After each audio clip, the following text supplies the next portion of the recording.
great because it brings people. I'm just recording now because it does bring people to us. So, Yeah. but okay, so we are at 12. So let me go ahead and start Okay. and then I will pass it to you. Oops, sorry, hang on. Hello and welcome to Neuro Challenge Foundation for Parkinson's disease. We are so happy that you've joined us today for this exciting webinar. This is educational content. And first of all, let me tell you a little bit about Neuro Challenge if you're new to us. Neuro Challenge is a nonprofit organization. We serve the Southwest region of Florida, but since the pandemic, we've really expanded out across the whole state of Florida and the country. So, yeah, we do programs that are educational. We do therapeutic programs where we partner with local agencies and other businesses in our counties that we serve. And then we also do support groups for people with Parkinson's and their care partners. And sometimes those are separated. So we actually have separate support groups. But we're happy to have today with us Mary Spremulli. And I'm going to pass it over to her in just a moment because she's going to explain what she's talking about and a little bit about her background. So without further ado, I just want to give you a little bit more housekeeping. First of all, this is being recorded today. And that is maybe in the hopes that we could put it on our YouTube channel one day and people can re-watch it. Secondly, if you have questions throughout this webinar, this presentation, don't hesitate to go ahead and put those questions in the Q&A bubble at the bottom of your Zoom screen. Put them in there when they're fresh on your mind. Don't wait till the end of the presentation to do that. This is a webinar format. We can't see you raise your hand. We don't see your faces. So you just need to go put those questions in the Q&A bubble anytime you have them, and Mary will answer them at the end of the presentation. So without further ado, Mary. Okay. So I'm going to go ahead and just pull up my first slide, and then I will do a little bit of introduction.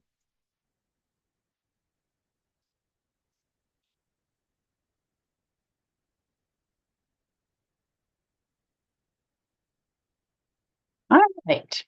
So hi, everybody, and welcome. I hope wherever you are, it's warm or you're keeping warm. April and I were talking about how cold it is today in Florida, but I know I am not going to garner any sympathy from anyone north of Florida. But it is really cold here today. Um, Anyways, so I'm going to be talking about the Speech Vive device today, which is an evidence-based device intervention that can help with speech production. Before I do that, as I do that, I'm gonna also just talk a little bit more generally about motor speech problem symptoms that are associated with Parkinson's. So I kind of put it in some context. Let me tell you a little bit just about myself and then how I learned about the Speech Vive and began to integrate it into my practice. So I've had a private practice here in Florida for 16 years. And prior to that, I worked inpatient and outpatient in medical centers. And I've been in Florida since 1989, originally from Cleveland, Ohio, where it's very cold today. I understand. So around 2012, I learned of Dr. Huber's research. Dr. Jessica Huber is the speech language pathology researcher who developed the device. And I reached out to her and in 2013 invited her to Florida. She came to a journal club that I'm a part of to present her research and to talk about the device, which was just then going to market. And at that time was primarily available in VA facilities or to patients in the VA. We kept in close touch, and probably around 2013, so about 11 years ago, I obtained a device, and at that time began to incorporate it into my practice. So all initial evaluations with patients, I usually do a trial of the Speech Vive because it is an option now that is available. About 2 years ago, the device became a reimbursable item through Medicare, which is great because now it really broadens access to people really around the country who might be able to benefit from the device. One of the things I'll say on the front end of this presentation, and I'll hopefully say it again at the end because I believe strongly, there is no one size fits all, just as there is no one size fits all when it comes to medications, DBS, other device interventions. The same with speech therapy interventions. It's really important that they be individualized to you as a patient. And so I'll try to emphasize that point as I kind of talk today. So here's the device. It's sitting in the charger. And again, but I'm kind of not going to start there. I'll get to there. All right. Whoops. And that's just my disclosure statement. I am a member of the Medical Advisory Board of Neuro Challenge. And it is a great organization that provides a lot of educational programming. So consider making a donation if you're here today. So when a patient is referred for speech therapy, sometimes they come on their own. Most often their physician has referred them. Sometimes their spouse is the one who's raising the concern. It's important, again, for me to always remember that it's an individual walking into my office. The only thing you might have in common with somebody else with PD is that diagnosis. But your symptoms, your needs, what you want out of therapy may be quite different. I think the one thing that probably most people would agree with, anyone who has a communication impairment, that it not only changes your life, but changes really the life of your primary communication partners. All right, so again, just some general information. I'm sure you may have heard this before, but in the event you haven't, we know that about 70 to 90% of people with Parkinson's develop a speech or voice problem. For some people, that can be very early. It can be an early presentation of a symptom, or just as the disease progresses, become more prevalent. And kind of an equal number will develop swallowing problems because the muscles of that whole system are shared. We know from some of the research that voice changes can actually be some of the very early, what we call prodromal symptoms. They precede the motor symptoms and the actual diagnosis of Parkinson's. And so in part because of that, the symptoms, the onset can be insidious, can be kind of slow.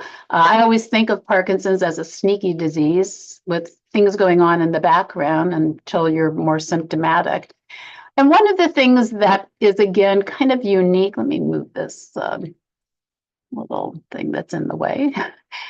One of the things that's unique about Parkinson's is that many people with PD have difficulty accurately perceiving their voice. And that is a kind of something unique to people with PD. And it probably represents some sensory motor and perhaps even some cognitive changes that are occurring as a result of the disease. I also believe it's part of that insidious onset. It's gradual, and so people kind of keep adapting and think that their voice is how it always was. I'm sure every seminar you have ever attended regarding Parkinson's, there has been an emphasis on exercise because we know it has neuroprotective properties. And so you can think of voice therapy, speech therapy as exercise because you're going to be learning a protocol or following a protocol. You're going to be working on skill sets that have to do with communication. And speech therapy can be effective. It can yield some improvements in both volume and clarity. However, exercise is exercise. And so even if you finish 30 or more days of speech therapy, but you stop doing whatever you were doing, you're going to detrain and go back to where you were before you began doing anything. That's true for all of us when we exercise. And I always say to my patients, really the only difference if you have Parkinson's is that Parkinson's is in the background. It doesn't care if you take a day off. It's always sort of doing its thing. So broadly, we talk about motor speech problems. And I'm going to just kind of mention what again, kind of common symptoms that I might see as a speech language pathologist. Again, reminding you that patients don't often report these symptoms. But so it's important if you're a spouse and you notice changes that you bring that up at office visits with your physician. So probably the most characteristic motor speech symptom that we see sort of across idiopathic Parkinson's, and I am talking today about idiopathic Parkinson's. I sometimes will refer to that with patients as sort of good old Parkinson's, stiffness and slowness of movement. I mention that because some of you listening today may have a Parkinsonism, Parkinson plus diagnosis, and while there are similarities, just as you respond to medication differently, you may respond to treatments, therapy treatments differently. So hypophonia, hypo means low, low volume, affects about 75% of people with Parkinson's at some stage in the disease.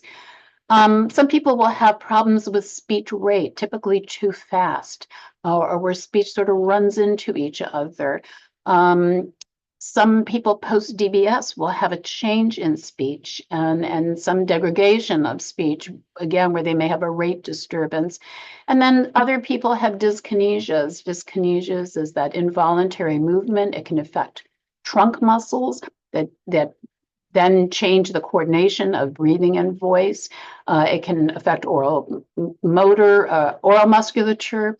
Many people have problems or changes in attention and focus. They may report that it's just harder for them to focus and concentrate, particularly in the context of background noise or a lot of people talking or trying to follow a conversation. I would say that 90% of the people I see have difficulty with word retrieval. Is just a really common problem that is reported. And interestingly, in some of the voice research, it tells us that even patients who are seeking voice therapy who don't have a diagnosis of Parkinson find the constant demand to be focusing on some aspect of voice when they're outside of that therapy room really challenging. So keep that in mind. Anytime there is a demand for a lot of dual tasking or multitasking, dividing our cognitive attention to a lot of tasks, the performance itself may decline. And so for speech or communication, what you might be able to do in a therapy room may not transfer to conversational speech, where now the demands are much greater. You're processing information, you're formulating your own thoughts, you're blocking out some distraction in the environment, conversation moves fast, people interrupt. And if all of these symptoms on the left side of the screen are impacting, even in a mild way, it can really make it very challenging to try to maintain communication in conversation. So one of the things we know, however, is that most people or many people with Parkinson's, and by the way, that PWP just refers to people with Parkinson's, so just a abbreviation. So most people with Parkinson's will respond to cueing. So what's a cue? It's feedback to kind of enhance your performance. And a cue can be external. So if I'm doing speech therapy, I might cue a patient to say it again. If I'm doing speak out, I might say use more intent. So that's an external cue to help you change your performance. A cue can be internal. If I'm doing LSVT, I'm training the person over the course of that program to think loud, to internally cue.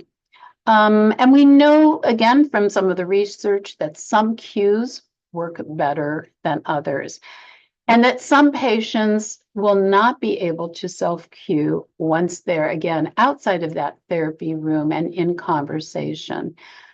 So natural cues also work to increase loudness. And so you see up here in the picture a restaurant, so it's kind of a noisy restaurant, and if we were to go in that noisy restaurant and somebody was measuring the volume of my voice,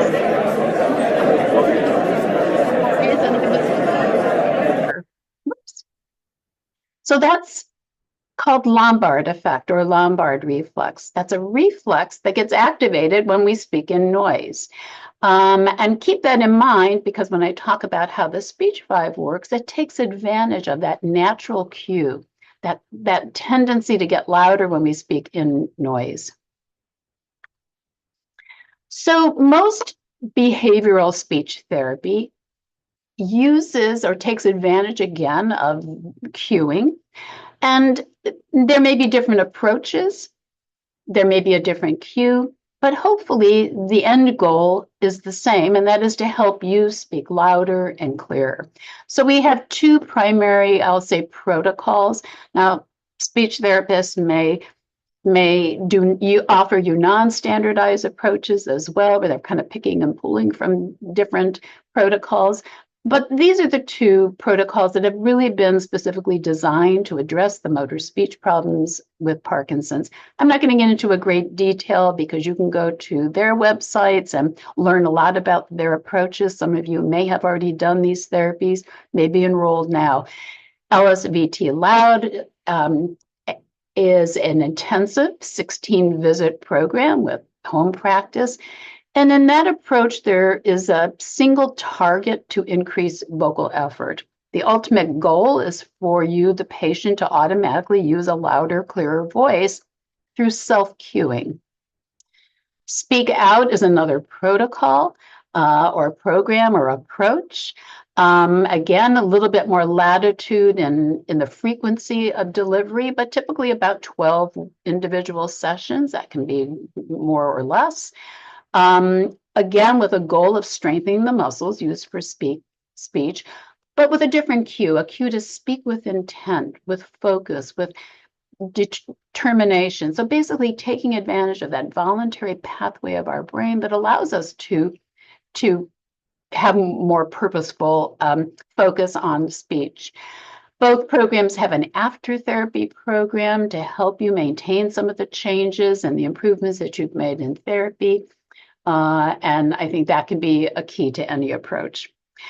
But keep in mind that no matter if we're talking about therapy, no matter if we're talking about medications, no matter if we're talking about device interventions, those things may always work the way they were designed, but you, the patient, are always the variable. And so what are some of the limitations or some of the patient variables that are going to maybe affect your success in treatment? Well, one would be lack of transportation. Now, that's a little bit been managed by the advent of telehealth, right? Because that sort of reduces that dependency on a spouse to have to drive you to appointments. The cost of treatment, I have patients that have Medicare Advantage plans, often with high co-payments, or are responsible at this time of year for their deductible, which can also be high. And so patients often self-limit the number of visits that they're going to attend therapy just because of financial reasons. Sensory changes, cognitive and behavioral components that are associated with Parkinson's may also just preclude or make it difficult for patients to self-monitor, to ever be able to internalize that cue, whatever it is. Some patients may not be able to independently carry out home practice. It might be due to some mild cognitive problems. It might be due to lack of social supports. They may live alone. They may live in an assisted living facility. And then the last one is actually, I think, an interesting one. This was from a study that was done actually asking the question why patients, when they finished physical therapy, did they not continue to do the recommended exercise? And the main reasons, or the main top two reasons that were given, were failure to see the benefit and lack of time. Lack of time, I always tell patients I have all the same excuses they do, right? I'm too busy, I'm too tired. But again, most therapy programs demand that you do some practice at home, including on the days that you're in treatment. And then failure to see benefit, well, I don't think any of us does anything for very long that we don't feel is offering us any benefit. So again, it's important that whatever approach is being offered you makes sense to you, is going to give you the outcome that you desire. So that brings us to Speech Vive. What if you didn't have to think about how you were speaking, how fast, how loud, how slow? So Speech Vive is an evidence-based, meaning there's research that's been conducted towards the development of the device. It is a programmable and voice-activated device. It plays multi-talker noise in one ear, so similar to that restaurant noise, just some background noise that activates that lombard reflex. It turns off when you're not speaking. So when it is programmed, it's designed to activate as you begin to speak, go off when you're not speaking.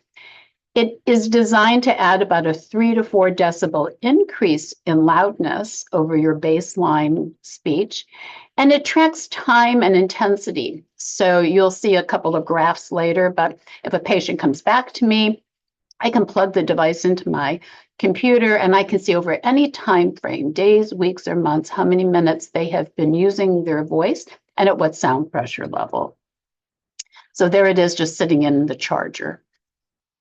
So on the right of your screen is Dr. Jessica Huber, again, a speech language pathology researcher and inventor who developed the device while she was the director of the motor speech lab at Purdue.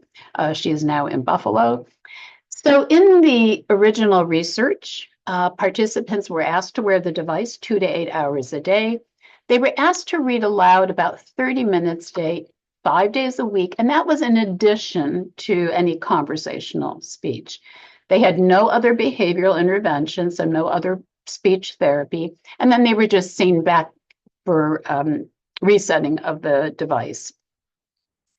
So the results after 8 weeks of training showed that the sound pressure levels, that's a measure of our voice and loudness or intensity, and the associated laryngeal, so movements of the vocal folds, and respiratory mechanism improved when participants wore the Speech Vive device. Vocal intensity, loudness, and the associated movements or laryngeal and respiratory mechanism showed a post-treatment effect and an even better effect when patients were wearing the device. They tracked patients for 8 weeks, and even at that 8-week mark, people were still responding to the lombard effect. And that's important because I've been asked sometimes by speech pathologists, well, will the patient get used to it? Will they ignore it? No. In fact, even in some studies with healthy subjects where they have looked to try to diminish that lombard reflex, it's nearly impossible. And so here is just a graph showing you, so if this were a patient who came back to my office and I'm looking over a month period, I can see how many minutes every day they were using their voice while wearing the device. So again, after patients wore the device for 8 weeks, 90% of the patients improved loudness. 75% of them actually had some improvement in rate of speech and sort of overall clarity. So while the device is primarily directed at improving volume, we know from some of the behavioral interventions that when we increase volume, we tend to get an overall improvement in clarity, and it will have some alter some of the phrasing or the rhythm of speech that can help normalize that rate if people are speaking too quickly. Some patients showed an effect even when they weren't wearing the device. So some people at the end of the training would forget to put the device in one day, but they were retaining or staying calibrated to that more normal level of loudness. And I have this one starred because I think that it perhaps is one of the most important benefits of the Speech Vive. There is nothing to think about. So there's reduced cognitive demand and attention to self-regulation, that demand to self-cue or require a cue. The device is providing that external cue. In a more recent study published in 2022, when the Speech Vive was compared to the Lee Silverman voice treatment, which has for a very long time been considered kind of the gold standard of speech therapy treatment, the results were very comparable. So both showed a similar effect of an increase in sound pressure level. However, the patients who participated in the LSVT Loud reported a significantly higher rating of physical and mental effort over the course of treatment. And that kind of makes sense because they're having to give more cognitive attention to monitoring, again, various aspects of speech production. So this is a patient, Robin, and this is her first trial of the Speech Vive. And she'll start off pretty softly, but I'm not changing anything on my computer in terms of sound. All right, so let me just play that.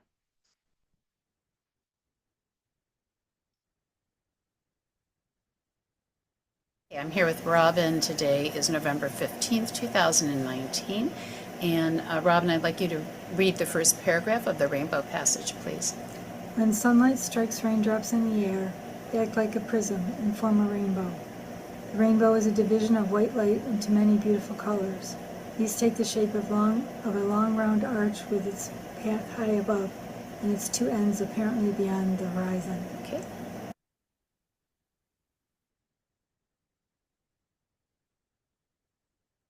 Robin, I'm filming you again. This time you have the Speech Vive in your right ear, and I'm going to ask you to read the first paragraph of the rainbow passage, please.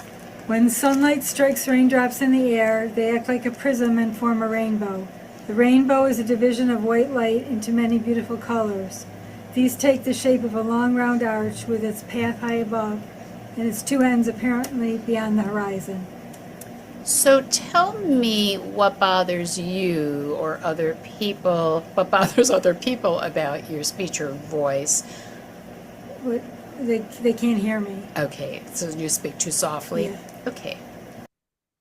So Robin got a 5 decibel increase in loudness. I mentioned that when the device is programmed, typically we're looking for about a 3 to 4 dB increase in loudness.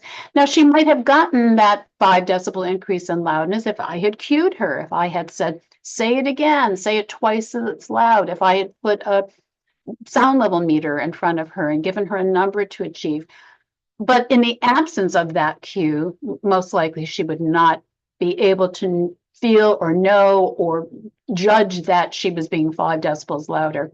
Here, she didn't have to think about it because the device triggered that reflex that caused her to speak over that background noise and get that 5 decibel increase in loudness. So who is a candidate? Again, I said at the beginning, there's not anything I think we do or offer patients that is a one size fits all. Everything needs to be individualized. And this is a question that I'm often answering. I don't think I mentioned at the beginning. So I am a consultant for Speech Vive. In that capacity, I do remote programming over the computer. And I also respond to a lot of inquiries. And so when somebody inquires, whether it's a therapist, a family member, I have some sort of general criteria that I have found, I think can give you a good idea of whether or not someone's going to be a candidate. So a person with Parkinson's who is able to be louder in response to an external cue. That can be your therapist, that can be a spouse who says, say it again, say it louder, and you're able to do that. But you can't maintain that or sustain that once you're in a conversation. So these are the people who their spouse says to me, Mary, they do it when they're here with you, but they don't do it at home. Well, it's not because they're being difficult. It's because, again, they're not able outside of that therapy setting where they're being cued to sustain that self-cueing once they're in conversation. A patient or a person who is able to produce audible voice, that's really important. If somebody's whispering, the device is not going to work for them. So they do need to have audible voice to trigger the device. And then perhaps, again, the most important, that you or the individual demonstrates or expresses the desire or the intent to communicate.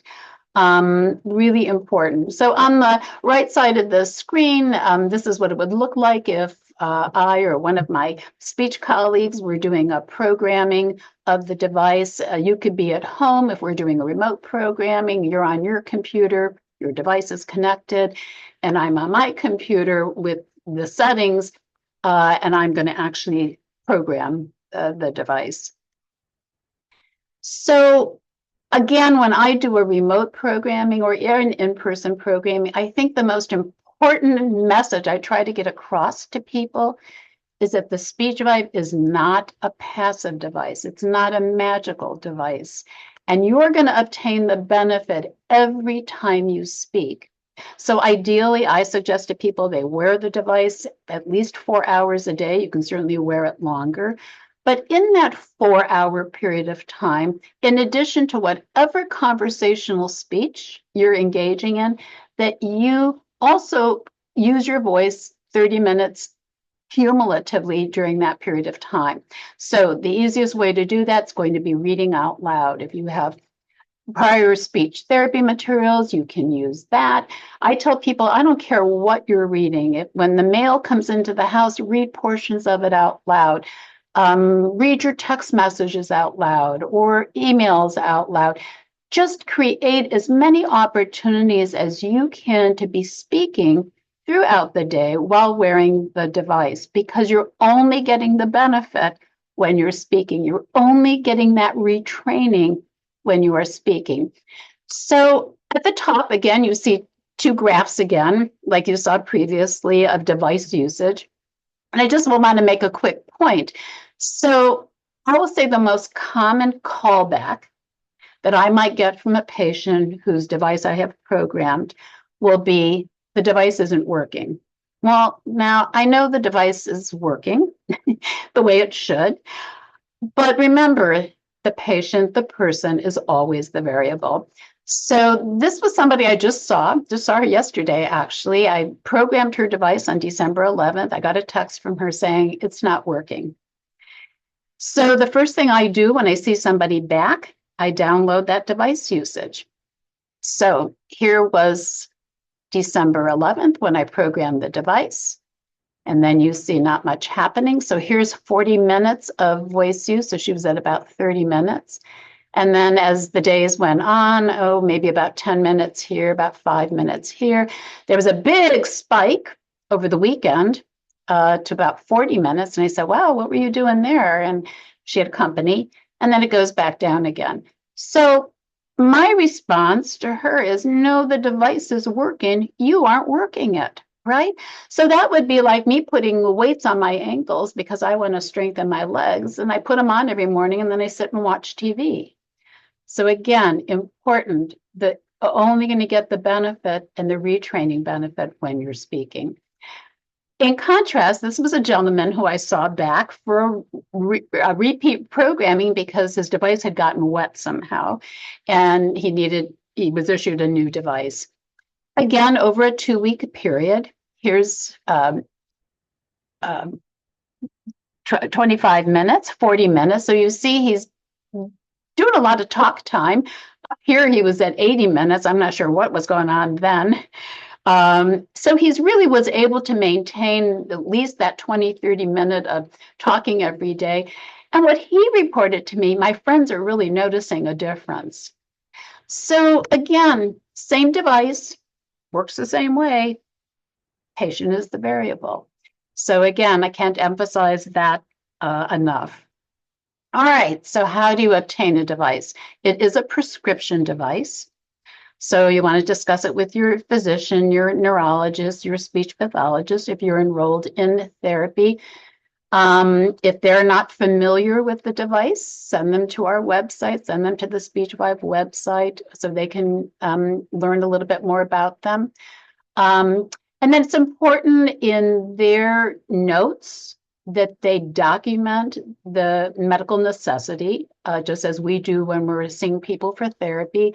So documenting that you have a motor speech disorder, that you're having difficulty communicating, whether or not you have done speech therapy, documenting that alone has not been enough to provide you the communication abilities that you desire. And that your speech problem is likely to be chronic. Well, of course, you have a chronic disease, so that sort of, without argument. And that you're stimulable for an increased clarity, so that you demonstrate that you can be louder. Again, the instrument's still working. And then the referral for the device. I usually suggest that if you have not seen a speech therapist for a while, you might want to re-enroll for a few weeks. I think one of the other advantages of a device intervention like Speech Vive, and I guess, again, an important point I try to make to therapists, what we do are not mutually exclusive programs. So you might be enrolled in therapy now, but you may have identified, or your therapist may, that you're having swallowing problems that really should get priority in terms of attention. You're having a lot of cognitive problems, word retrieval problems that also we want to focus on. And so the Speech Vive, again, can really augment what you're doing in therapy. It can supplement what you're doing in therapy. Much in the same way, patients who get deep brain stimulation, they don't stop going to physical therapy or exercising. But now when they have more control over their motor movements, they can better benefit from those approaches. So the same with the Speech Vive. If you're not now having to be focused on speech production, how loud, how fast, how slow, but instead can focus on some of those other things that maybe are concerns of yours, it can really benefit any therapy that you continue to participate in. You can visit the Speech Vive website and have access to much of Dr. Huber's research, and this is not all of it, but it's there. And then at the bottom of the screen, I just have a quote. It's from an article that I think is a really important article because the authors, the researchers, really explored with communication partners, so spouses of patients, what their impressions were of this communication problem, and including whether or not speech therapy was enough benefit. And the conclusion of the authors is that when we, as speech language pathologists, provide patients or families with a very generic approach, meaning a one size fits all, this is what I do and this is what you're going to get. But if those strategies don't really fit your needs, your individualized needs, not only are you going to probably be disappointed at the end of treatment, but we really inadvertently, not on purpose, but may add to the burden that a spouse or other family members may already be feeling in terms of the communication challenges. So Speech Vive is another option. As a speech language pathologist, I feel it's important to practice at the top of my license. So that means I should be aware of all that is available for patients and be able to offer all that is available, and then help it with the individual I'm working with, help decide what might be the best option. And those options may change over time, right?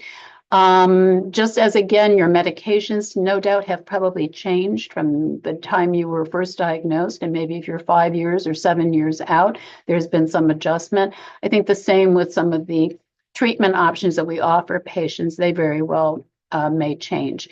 So I will stop there. I'm going to kind of go off my PowerPoint screen and see if there's some questions. I think we just have one question here. Let's see. Do people find the noise annoying? Yeah, it's an interesting question. So here's what I can say to that, again, just based on 11 years now with my own patients. I put it on some patients, and it would be like I took their glasses off or put a hat on their head. They don't even react to it, respond to it. Well, so again, what's kind of fun, I'll say, with any patient, because it is acting upon a reflex, the person who's I'm putting the device on may get louder, should get louder, but they're not going to necessarily notice it. And so the best example I could give you, again, if I was working out and I had music on, I had it in my ear, and April said, Mary, what time do you want to go to lunch? And I'd say, oh, I don't care, go whenever you want to. And she might say, hey, you're talking really loud. Well, I wasn't aware of it because I was talking over background noise. So the person who's using the device isn't going to necessarily judge accurately any more than they were judging accurately before, whether they're speaking loud enough. Some people don't notice the babble at all. Other people say, oh, that's annoying.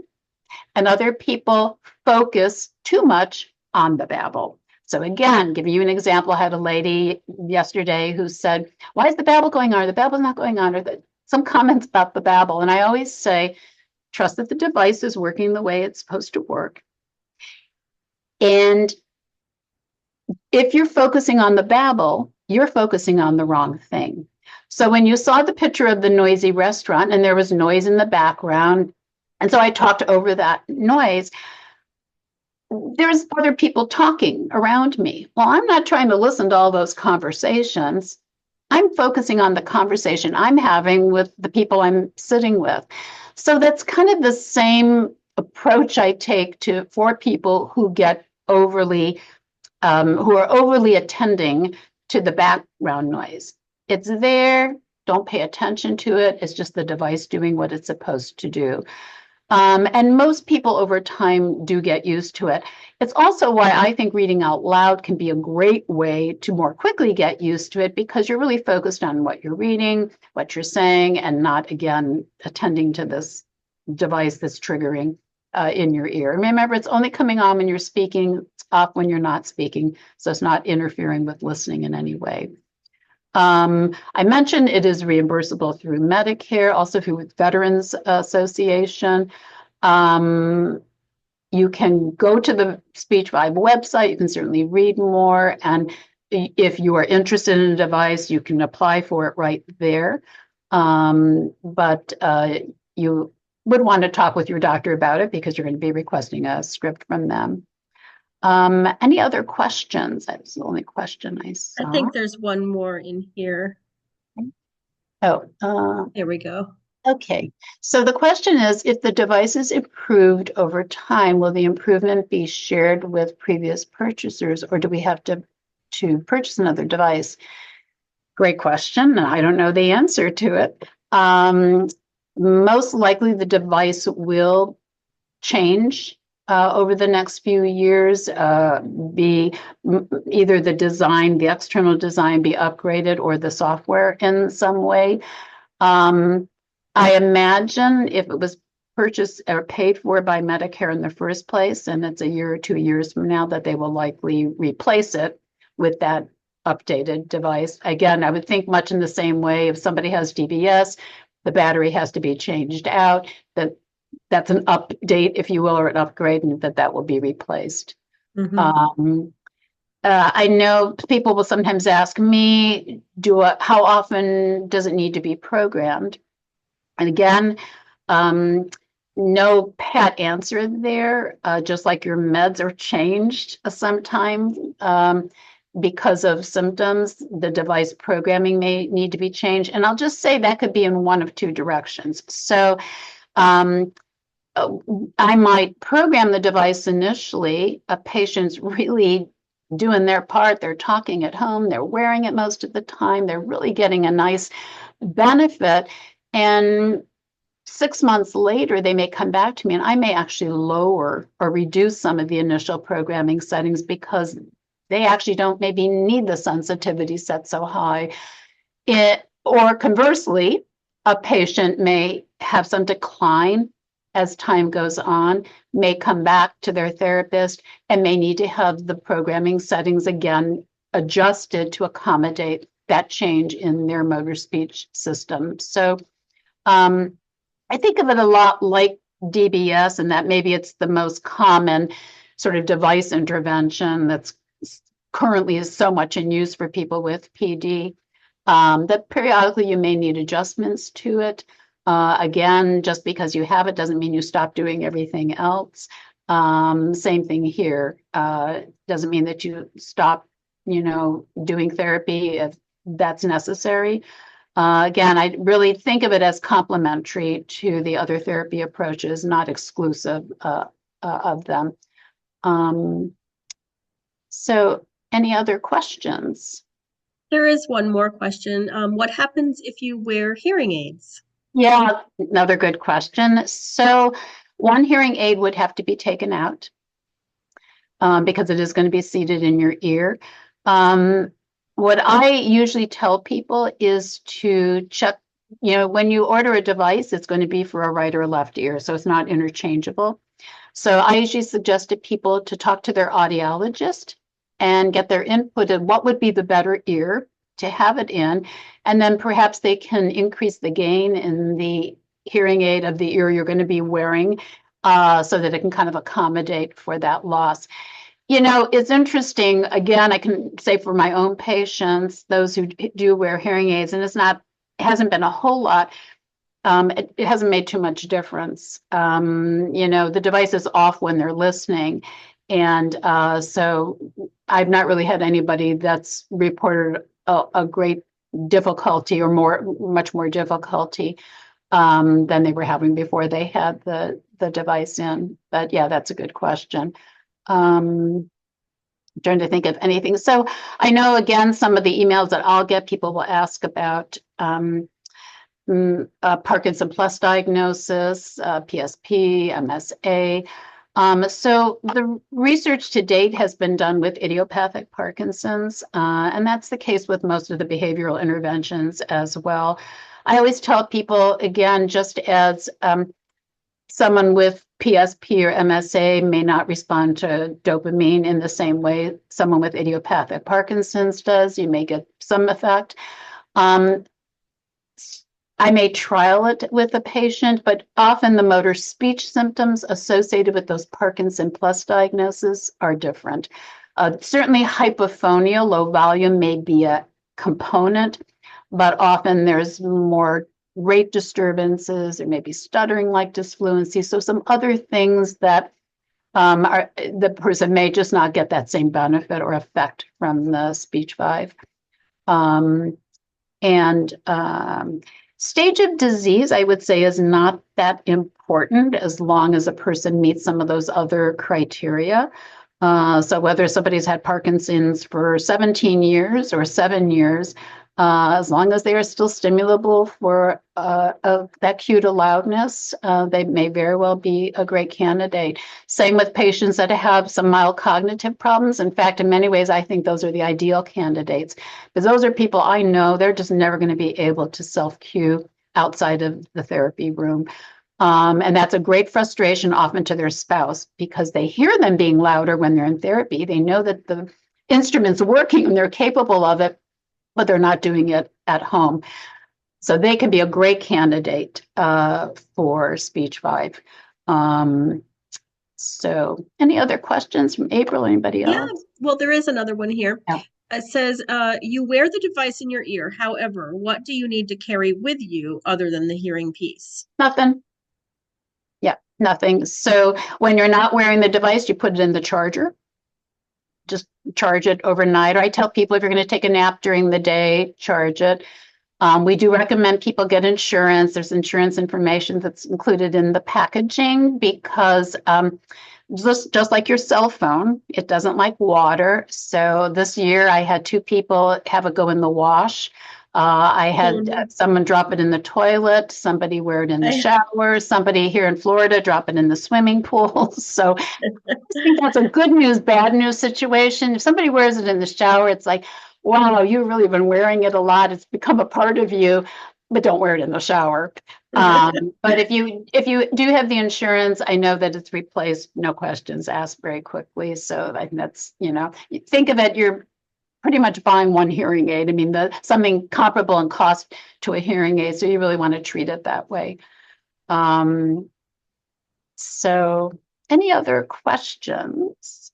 Let's see. I don't see any others, but please feel free to put questions in the Q&A, and I will wrap this up with a big thank you to Mary for sharing this device with us. It's always good for our Parkinson's community to hear about assistive devices out there, and this is unique. This is the only one that can do something to trigger louder speech. So I'm really thrilled that you were able to share this with us today.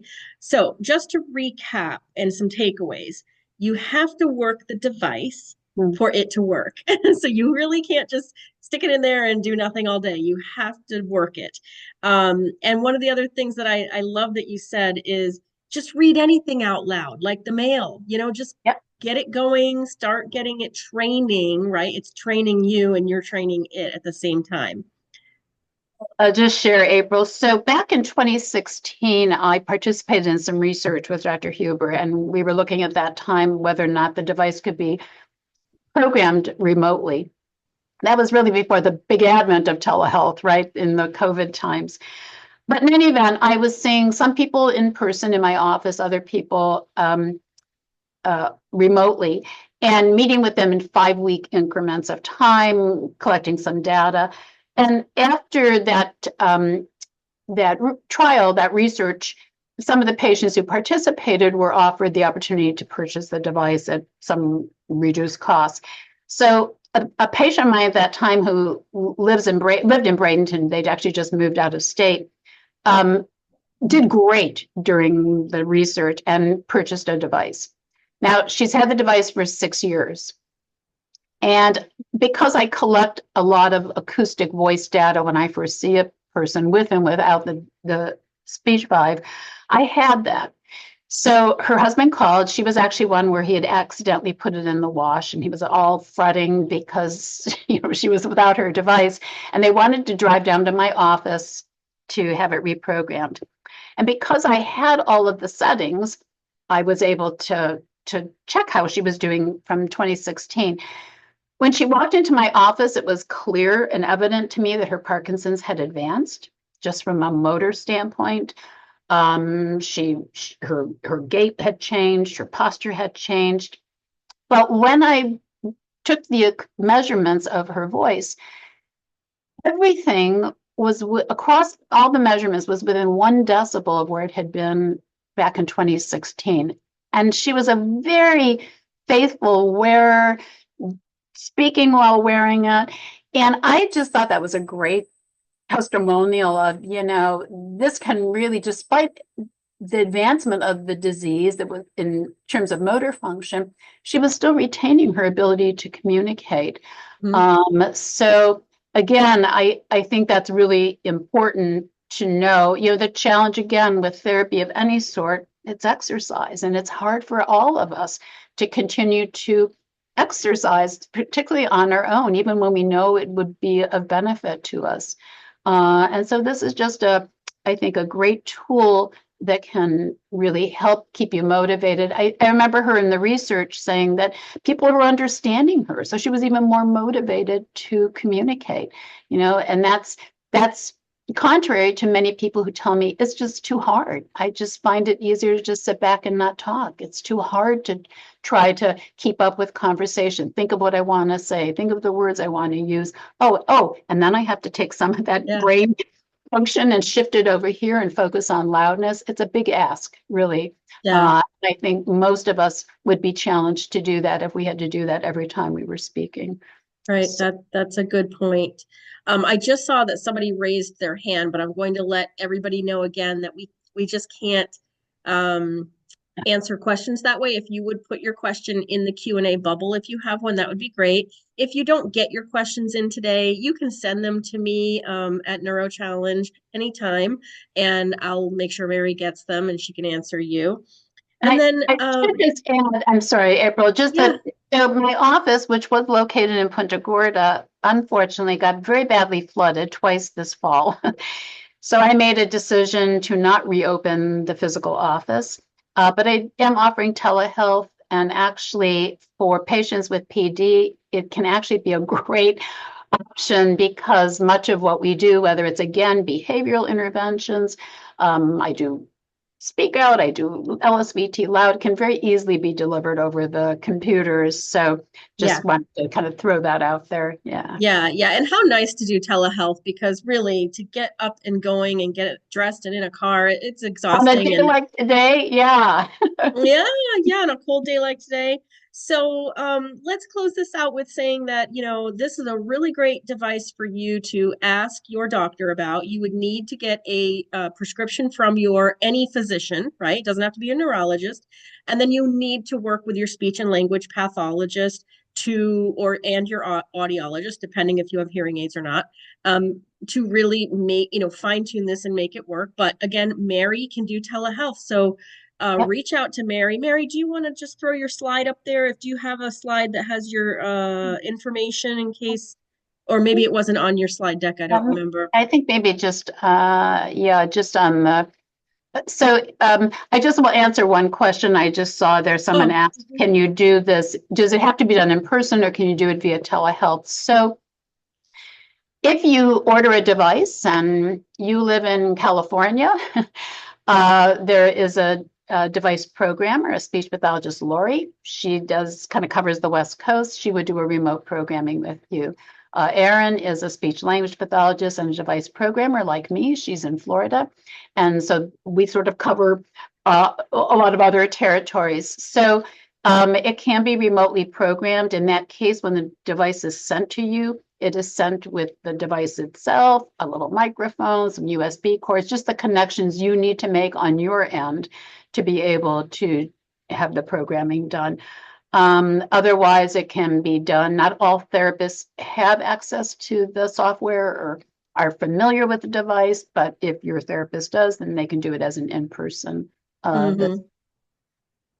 Yeah, so what we're going to do after this is everyone who registered for this event, this webinar today, I will email your information out to them along with the flyer that you have on Speech Vive.